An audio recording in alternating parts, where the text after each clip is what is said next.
Tu as sûrement déjà entendu cette phrase: Kim Kardashian n'est pas un bon modèle pour les femmes.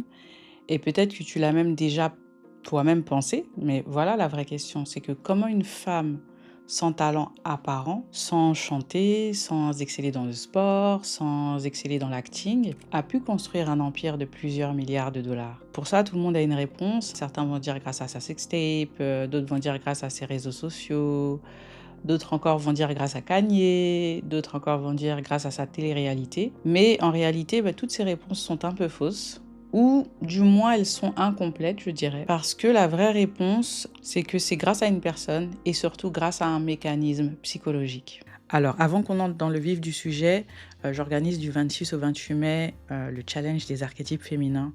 Donc ça va être parfait pour toi. C'est 3 soirées gratuites pour identifier ta propre structure archétypale. Donc en gros, les 3 archétypes féminins qui te composent. Si tu souhaites y participer, je t'invite à cliquer sur le lien qui est en description. J'adore analyser les femmes clivantes, c'est pour ça que j'analyse Kim aujourd'hui, parce qu'elles en disent beaucoup sur nous, je trouve. La façon souvent dont on réagit à une femme comme Kim, que ce soit ce qu'elle nous inspire, ce qu'elle nous irrite, ça révèle souvent plus sur nous que sur elle. Et c'est exactement pour ça qu'elle m'intéresse. Beaucoup disent que Kim Kardashian a réussi grâce à sa sextape, mais ce n'est pas ça. C'est plutôt grâce à la réaction de sa mère.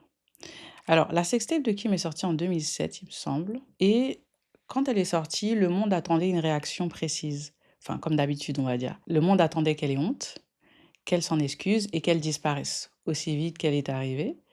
Et Kris n'a pas fait ça. Kris Jenner n'a pas non plus légitimé la sextape, hein. Elle a plutôt légitimé ce que cette sextape révélait, c'est-à-dire l'archétype de Kim. Elle a vu l'erreur, hein. Elle lui a pas dit bravo, ma fille, tu as bien fait. Elle a plutôt vu l'erreur, mais elle a compris qu'il ne servait à rien de la cacher parce que c'est sur Internet, ça ne disparaîtra jamais. Donc, au lieu d'en avoir honte, capitalise dessus. Tu vois, ce dont tu as honte, c'est ça ton pouvoir. Tu vois ce sur quoi les gens t'attaquent, c'est ton pouvoir. C'est plutôt ça le message.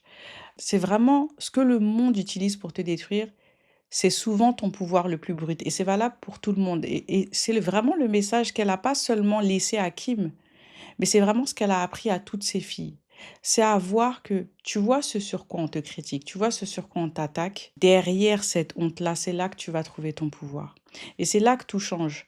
Parce que ce qui détruit une femme, ce n'est pas son archétype, c'est plutôt la honte qu'on lui impose autour de cet archétype. Et Chris, elle a retiré cette honte. Et sans cette honte, Kim a pu exprimer ce qu'elle était déjà, qui elle était déjà. Alors, Kris Jenner, c'est vrai que c'est clairement une mère stratège, hein. Ce n'est pas la mère qui protège ses enfants du monde, c'est plutôt la mère qui leur apprend à s'en servir de ce monde. Ce n'est pas la mère qui cache les failles de ses enfants, c'est plutôt la mère qui les transforme en capital.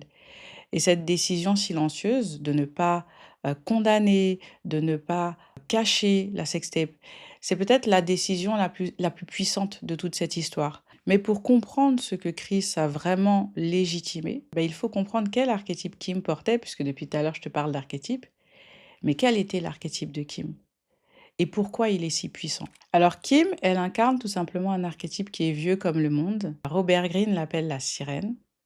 C'est vraiment l'archétype séducteur le plus puissant qui existe. La sirène, c'est la femme qui assume sa sensualité, qui assume sa sexualité comme une force. Elle crée vraiment un désir que la raison ne peut pas contrôler. Et cet archétype, c'est probablement le plus difficile à porter pour une femme parce que la société juge beaucoup les femmes qui ont cet archétype. Elle n'a jamais vraiment su quoi faire d'une femme qui assume sa sensualité comme un pouvoir. Et Kim, particulièrement, ce n'est pas la sirène froide et mystérieuse comme peut l'être Marlène Dietrich. Elle est une version plus moderne de la sirène, c'est la menthe. C'est une forme de sirène en fait. La différence un peu entre les deux, c'est que la sirène classique, elle fascine par la distance, alors que la menthe, elle va capter par la proximité calculée. Et c'est vrai que Kim, elle n'est pas du tout mystérieuse, hein. Au contraire, elle est omniprésente sur la toile, elle est omniprésente dans les médias. Et c'est vrai que j'avais fait une vidéo précédemment sur Alexandra Leclerc, où j'ai décrit cette femme qui fascine tant le monde par son mystère. Et c'est intéressant parce que ces deux vidéos, ces deux personnalités contradictoires, prouvent qu'il n'y a pas qu'une seule façon d'atteindre l'influence. Tu peux être timide et discrète et introvertie, ou extraverti et exposé et quand même, en fait, atteindre l'influence. Tu peux vraiment atteindre l'influence selon ton identité. Et donc voilà, Alexandra, elle influence par ce qu'elle cache, alors que Kim, elle influence par ce qu'elle montre. Et c'est ça qui est intéressant, c'est que tu crois connaître Kim. Tu suis sa vie depuis des années, tu as l'impression d'être son amie, même parfois. C'est vrai que c'est une femme qui ne te séduit pas de loin. Elle te donne l'impression que tu pourrais être elle. Mais en fait, tu ne vois que ce qu'elle a décidé de te montrer. Et c'est exactement ça son arme. Et maintenant qu'on a compris son socle, c'est-à-dire son socle, c'est l'archétype de la sirène, sous sa version amante, et le fait qu'elle ait utilisé la honte comme un pouvoir, on va voir quelle est la stratégie de Kim à partir de ça. Et cette stratégie, elle se décompose en 3 phases. La première phase, c'est la vulnérabilité calculée. Alors c'est vrai que tout commence avec la sextape et la plupart des analyses s'arrêtent là, en parlant de scandale et d'opportunisme suite à ce scandale de la part de Kim et de Kris Jenner. Mais ce n'est pas vraiment ce qui s'est passé. Elle n'a pas caché la sextape, c'est vrai, mais elle ne l'a pas revendiqué non plus. Elle a plutôt laissé le monde la regarder et elle a survécu à ça. Et cette survie, elle a envoyé un message inconscient au monde entier. Personne ne s'en est rendu compte, mais le message sous-jacent de ça, c'est que cette femme ne peut pas être détruite. Parce que c'est vrai que quand tu passes par là et que tu en ressors grandi, tu en ressors plus forte en ayant créé un empire, ben en fait, on se dit que ben, en fait, elle sera toujours là, cette femme-là. Jamais on peut la détruire. Et c'est le fondement de son empire. Pas la sextape elle-même, mais ce qu'elle a révélé sur elle. Ensuite, sa télé-réalité, donc les Kardashians arrivent ensuite. Et là, Kim, elle perfectionne l'archétype de l'amante par l'intimité fabriquée, j'ai envie de dire. C'est-à-dire que tu entres dans sa maison, tu vois ses larmes, tu vois ses doutes, ses disputes, tu crois la connaître. Mais en fait, derrière chaque confidence, derrière chaque larme, derrière chaque dispute, ben, il y a une caméra qu'elle a accepté de laisser entrer. C'est du consentement stratégique, en fait. Rien n'est accidentel. Moi, j'appelle ça la vulnérabilité stratégique. C'est le fait de montrer juste assez de failles pour créer un lien émotionnel avec son public sans jamais perdre le contrôle de son image. Phase numéro 2 de la stratégie de Kim, c'est la perfection esthétique comme monopole. C'est la phase la plus analysée, je dirais, de sa réussite, mais aussi la plus mal comprise. Parce que tout le monde parle du corps de Kim, de ses transformations, de ses chirurgies, de ses photos retouchées, mais personne n'a posé la bonne question. C'est que pourquoi une femme qui se présente tant comme accessible a-t-elle construit une image aussi inatteignable? Et la réponse, elle est bien sûr dans Carl Jung, parce que l'archétype de l'amante fonctionne par tension entre le proche et l'inaccessible. C'est un peu une dualité, une façon de maîtriser des identités contradictoires. Dans le sens où Kim, elle te donne l'illusion de la proximité avec la télé-réalité, les réseaux sociaux, les confidences. Et simultanément, elle construit une perfection visuelle que personne ne peut atteindre. Que peu de personnes, en tout cas, peuvent atteindre. Et c'est pour ça qu'il y a tant de personnes qui essayent de lui ressembler. Tu te sens proche d'elle, en fait, mais en même temps, tu ne seras jamais vraiment elle. Tu ne peux pas être elle. Et c'est exactement cette tension qui crée une obsession. Et c'est là que Kim, elle dépasse l'archétype de la sirène classique. Parce que la sirène, elle crée du désir chez les hommes, beaucoup de désir. Kim, elle crée du désir chez tout le monde, chez les hommes, les femmes, les médias, les marques. Elle a vraiment capturé le désir collectif, pas seulement individuel. Et c'est ça son monopole. La phase numéro 3 de sa stratégie, c'est la phase dans laquelle elle est aujourd'hui, c'est la transformation en empire. Avec son entreprise, Skims, son école de droit, son militantisme pénal. C'est vrai que beaucoup ont été surpris par cette transformation, comme si Kim avait soudainement grandi, on va dire. Mais ce n'est pas vraiment une transformation. C'est une transformation d'un point de vue extérieur, mais d'un point de vue intérieur, c'est plutôt une intégration. Parce que c'est vrai que la sirène, l'amante non intégrée, dépend du regard des autres pour exister. Mais l'amante intégrée, elle utilise ce regard pour construire au contraire. Et Kim, elle a construit quelque chose que très peu de femmes comprennent. C'est que le désir collectif que tu as capturé, c'est du capital. Et ce capital, il peut se convertir en empire. Et c'est pour ça que si tu observes bien, Skims ne vend pas des vêtements. Ça, encore une fois, c'est extérieur.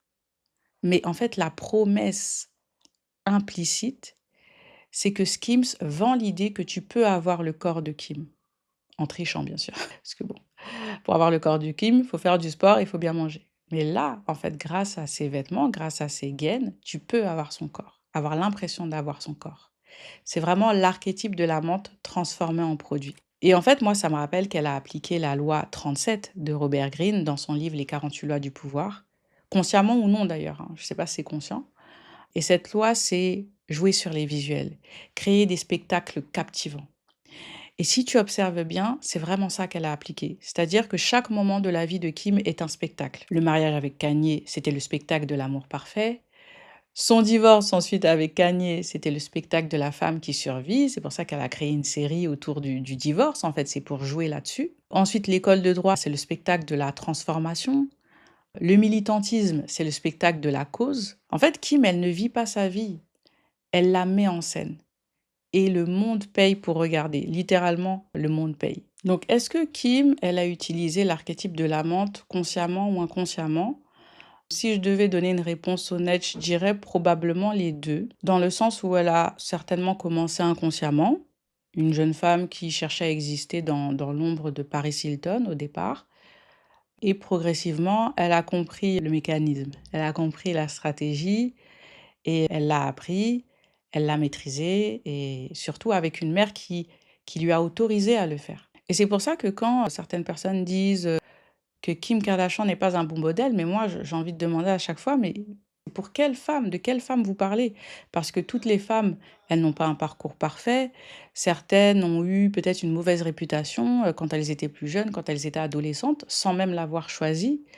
Certaines, elles ont été jugées très tôt, trop tôt, sur une image, sur un moment, sur une erreur. Donc c'est vrai que Kim, elle n'est pas un modèle universel, mais elle est un modèle essentiel pour celles à qui on a déjà dit qu'elles étaient trop sexy, trop séductrices, pas assez respectables pour réussir. Et je pense que c'est pour ça que c'est important d'avoir différents modèles de femmes visibles, parce que ça prouve que l'on peut atteindre l'influence, quelle que soit, un, notre identité, et deux aussi, comment on a commencé. Et la différence entre Kim et une femme qui subit son archétype, c'est la conscience de ce qu'elle est. Kim, elle a mis peut-être 15 ans à comprendre son archétype, avec une mère exceptionnelle pour l'y autoriser, heureusement, mais on n'a pas toute cette chance. Et c'est pour ça que dans le programme que j'ai créé, la cartographie, ben, on fait ça ensemble, c'est-à-dire que sans attendre 15 ans et sans avoir besoin d'une crise Jenner, apprendre à identifier, maîtriser et transformer en pouvoir son archétype féminin. Donc Kim Kardashian n'est pas célèbre parce qu'elle a eu de la chance. Elle n'est pas célèbre parce qu'elle a fait une sextape, contrairement à ce que l'on peut dire.